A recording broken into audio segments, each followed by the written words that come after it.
Hello everyone, this is me your spoken English language course trainer law Khan. Students, आज का lecture बहुत ही कमाल का होने वाला है। आज मैं आपकी बहुत बड़ी कन्फ्यूजन को दूर करने वाला हूँ।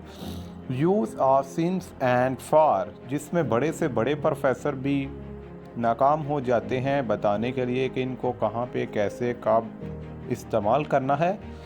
तो मैं सिंपल सा आपको बताता हूँ। सिंस वक़्त के तयन के लिए इस्तेमाल होता है। जैसा कि मैं कहता हूँ दोपहर, सुबह, ये नहीं पता कौन सी सुबह, शाम, रात, या मैं कहता हूँ 12 तारीख को, ये नहीं पता कौन सी 12 को, बजे, 11 बजे, 12 बजे। तो फार जब अरसा या मुद्दत को ज़ाहिर करने के लिए इस्तेमाल होता है। अब इंग्लिश में मैं आपको समझाता हूँ। जो सिंस होता है वो पॉइंट ऑफ टाइम, यानी कि जहाँ पे काम स्टार्ट हुआ है, ठीक है ना। तो जो फार होता है वो पीरियड ऑफ टाइम, यानी कि दौरानिया जिसे कहा जाता है। जैसा कि मैं कहता हूँ, आप देख सकते हैं फॉर 10 मिनट, वो 10 मिनट से काम कर रहा है।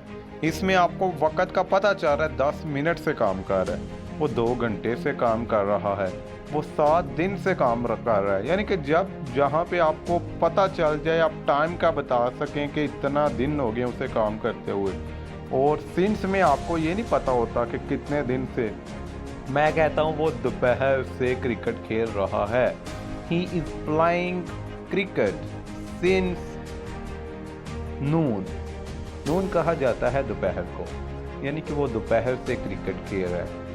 तो ये नहीं पता कितने बजे से, बस ये पता दोपहर। तो दोपहर 1 बजे भी होती है, 12 बजे भी होती है, 2 बजे भी होती है। सिंपल सी बात है। और 2 बजे के बाद हम कहते हैं आफ्टरनून, यानी कि दोपहर के बाद। आपको समझ आई होगी। तो इसी तरह मैं कहता हूँ वो रात से टीवी देख रहा है। He is watching TV since night, वो रात से टीवी देख रहा है।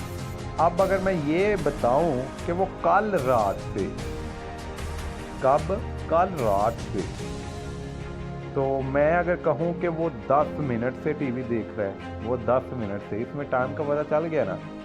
He is watching TV for 10 minute, वो 10 मिनट से टीवी देख रहा है। वो 8 माह से लाहौर नहीं गया, वो 8 माह से लाहौर नहीं गया। He didn't go to Lahore for 8 months, वो 8 माह से लाहौर नहीं गया। तो आई थिंक आपको समझ आ ही गई होगी। आज का लेक्चर कैसा लगे अपना फीडबैक देना मत भूलिएगा। Wish you all the best. अल्लाह हाफिज़।